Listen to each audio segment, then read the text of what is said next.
how to make your Samsung phone's screen wake for notifications.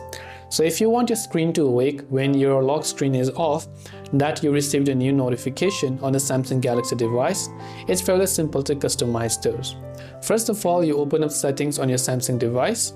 Once you open settings, simply go to the option called notifications. Then go to notification pop-up style. Now you must make sure that you have turned on lock screen notification, otherwise you will not receive it. So make sure to turn on lock screen notification first. Then go to pop-up style.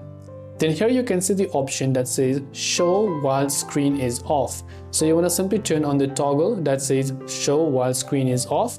Then once done, you can also set an edge lighting style. So right now you'll only receive this kind of pop-up, but you can also set an edge lighting style that you can set it as a basic one or however else it is that you prefer, so that you get this type of pop-up whenever you receive a notification.